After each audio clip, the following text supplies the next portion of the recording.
Welcome back, our esteemed viewers. We are still on the topic quarantine, Bill Gates' instruction or observation, and the Islamic concept of what we should do as practiced by Rasul and his disciples.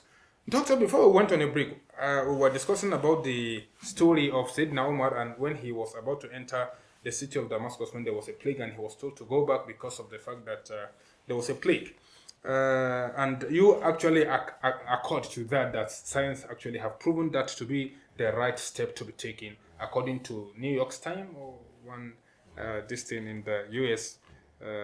Center for Disease Control. A Center for Disease Control, exactly. So now in the book you mentioned that if we were to follow the footsteps of our Rasul, the problems of the world will have been solved. So many solutions. Yeah, because if you go to England, for example, in the they said London is the financial capital of the world. You see the Sunnah of the Prophet being practiced. By the non-Muslims. Yes, you see Islamic banking. England. You go to England. You go to Brazil. Non-interest banking. Non-interest banking, yeah. Well, it's Islamic banking. Exactly. But some people, because they don't want to associate with anything Islam, so they say non-interest banking. But actually, it's Islamic banking. And some, even the non-Muslims, they don't, but they call it by its name, Islamic banking. You understand? So that is only one aspect. I listened to a lecture of a Chinese businessman. He said Islamic banking has come to solve the problem they used to have because taking a loan from the bank will compound, the interest until they run you out of business. But Islamic banking has come as a solution to solve that problem. A Chinese, a non-Muslim, Exactly. And that is one aspect, If you implement another aspect of the financial system that creates equality, or what I would say that redistributes wealth.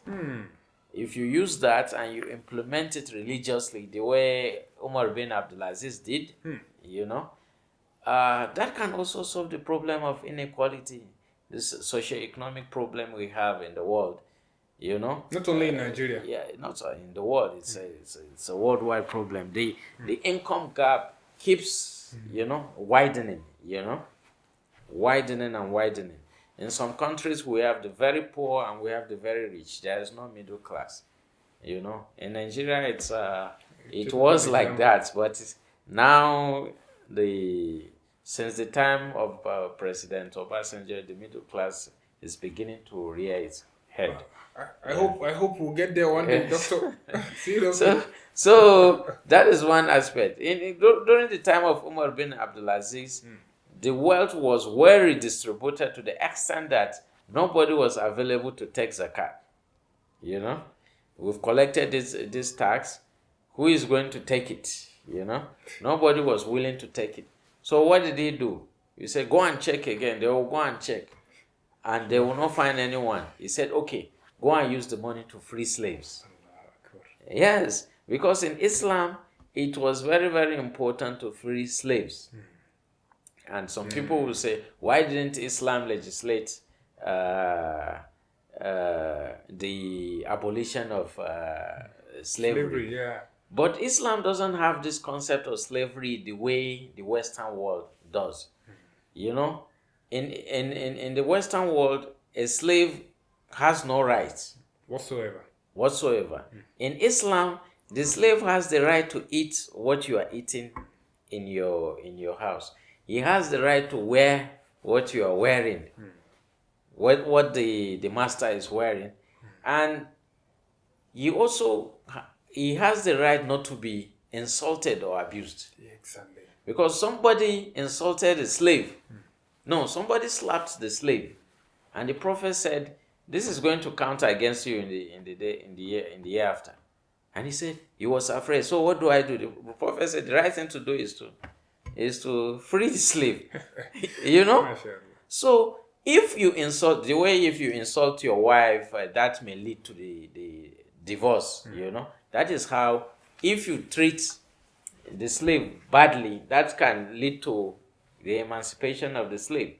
The slave was kept, slavery practice was kept in Islam because the only way slaves were gotten or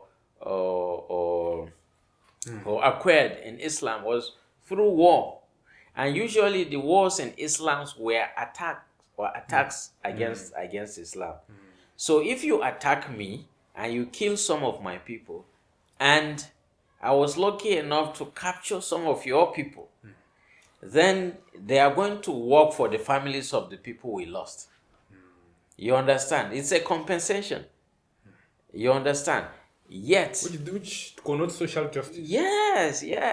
But they will be treated well. Most of them even reverted to Islam after the war. Yes. Yeah. In fact, I think it was Zaid's parent who came to take him. Yeah, exactly. Yes, and Zaid was... He has to choose between Muhammad and his father, and he said he's going with Muhammad. Yes. Okay. This is freedom, and staying with the Prophet as a slave, he said no, he preferred to stay with the Prophet because the way he was being treated. In fact, as a slave owner, you are instructed to call your slave brother. You don't call them slave. You understand? In the Western concept of slavery, you say slave. In Islam, you don't say that. So that is that. When money from the taxes were left, Umar bin Abdulaziz would say, go and free slaves, And even the Prophet will say, free slaves, you get Jannah, Allah will reward you with paradise. Yes. So we've discussed two aspects. The one in medicine, the quarantine, and zakat, to be able to bridge gaps. Then we have the social justice and other things that improve interpersonal relationships. Like the Prophet said, even a smile is charity. Exactly. You understand? The Prophet said, shake hands. Before you disengage your hands from your brother, Allah will have forgiven you. You understand? Then we learn that shaking hands for a few seconds is equivalent to working together to build rapport for 3 hours. Yeah. For 3 hours. Yeah. You understand? So many things that Islam encouraged or Islam taught or the Prophet instructed, science is beginning to confirm them. They've been finding validation in science now. Not that Islam needs anybody's validation, but Muslims will understand their religion better if they see the religion from other perspective. That is the perspective of social science or other sciences. You say, my religion is this. It will really, Yes. If a scientist tells you something that random acts of kindness, for example, improves your well-being, you say, this is what my religion tells me, that I should help the people I know and the people I don't know. Yes. I should give in charity to the people you know and to the people you don't know. You should help humanity in general, whether they are Muslim or non-Muslim. So Islam has come as a solution to the world. In fact, George Bernard Shaw, he was a radical writer. He said, if Muhammad sallallahu alaihi wasallam was brought to the modern world to be a dictator of the world, he will have solved all the problems. Yes. He wasn't a Muslim. Well, he said this. He read the story of the Prophet, the history, and he said this about the Prophet. So there are many aspects of life that the world can learn from. MashaAllah, as we can see, just two.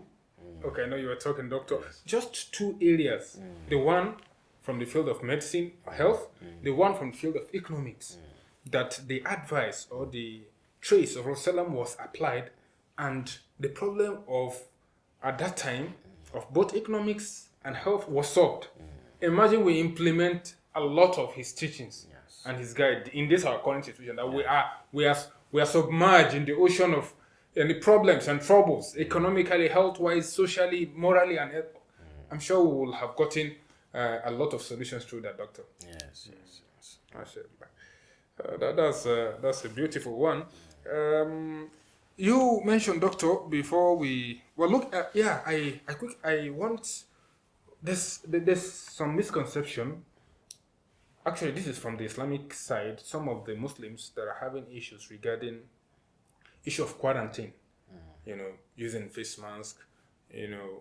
When things is confirmed, when problem like COVID is confirmed, and they had a hadith that they are justifying it with, although misconceived, because the hadith says in Sahih Bukhari, "La adwa wa la diyara."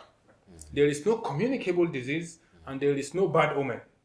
So, disease cannot be communicable, and when you see a sign of bad omen, you should not believe in it. So they took this hadith from the natural or from the superficial aspect, and they said if that is the case, then no communicable disease. So if as COVID is concerned, so COVID, even if you have COVID, I can shake you, I can hug you, nothing. But until when a lot of scholars have explained it, but the best explanation I've actually seen that really captured my attention is that of Sheikh bin Baz.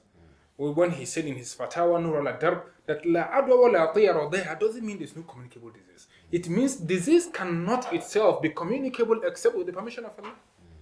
So it's not just for us not to believe in communicable disease. We believe in it, we take precautions, but we should be sure that if Allah does not want it to spread, it wouldn't. So we have the iman while we take precaution.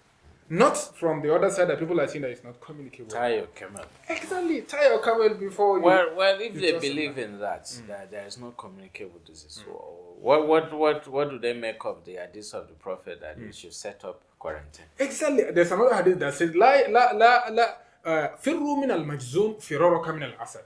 Islam said, if you see a leper, run from a leper the way you will run from a lion. Why will you run from a leper? Because it is coming. It can actually be it's transmittive. So if we know that, when he combined both hadiths, he said what the hadith meant was not that there's no communicable disease, but it just means that communicable diseases cannot be transmittive except with the permission of Allah subhanahu wa ta'ala. So in Islam, even though we are expected to have a strong belief in that things doesn't happen except with permission of Allah, we are also advised to take precautions, just like the one Rasulullah took, and the Umar took issue of quarantine, and has been validated by science. I'm sure that's what Bill Gates, what you meant by saying if Bill Gates should have known about this, it would have been more easier for him. Yes. Because the word itself was from the Italian Venetian dialect, that they say 40 quios or something, which means 40 days. During the Black Death in Europe at that time, ships were asked to stay for 40 days before the goods from the ship or the people on the ship would join the city. So that's where it got its name. Okay. But actually, it was being practiced by Muslims, by scholars like Ibn Sina before then. I think, Doctor, you can also agree with me that this is the reason why Muslims should actually showcase their capability, should actually be proud of their history, and should be able to preserve and get to learn the history of Islam. Because if not that you are saying it now, to be frankly speaking, maybe me myself, I feel like maybe if I had searched Google and he give me like that, I feel like, maybe it's even that Vicina is even one Western philosophy. Because Vicina, when you see the name, you don't know he was a Muslim. Alhamdulillah. Yes. I think because many of their names were changed, like Khwarizmi, Abu Musa Khwarizmi. He was the one that invented algorithm. Yes, So actually, Khwarizmi is where you get algorithm. We had Rezis, we had Ibn Hayyan. Many of them. Some of them were in Iraq, some of them in India, some of them in Syria, in Iran, Persia, etc. Exactly. So they were the ones who came together and really built the modern science. Yes. Alhamdulillah, we thank God that we have history like that, and we have people like you to make us remember them. That's a very interesting one, and we've learned a lot from this discussion regarding quarantine and why it's very important, not just for Muslim alone, but for the whole world to adopt the principle of Messenger of Allah sallallahu alaihi wasallam in our social affair, and we will get it right. We ask Allah to make it easy for us to imbibe those characters in our life, and to reward our esteemed speaker, guest speaker, lecturer, Dr. Ibrahim Doba. We are most grateful to you, sir. And to our esteemed viewers, we said, may Allah make it easy for us to implement it. And thank you for your patience and perseverance. Thank you very much. Join us in our next and the last episode of this our discussion. That's episode 17, where we'll be discussing, inshallah, want to turn an opponent into a friend. How to turn an opponent into a friend. Thank you for watching. Wassalamu alaikum wa rahmatullahi wa barakatuh.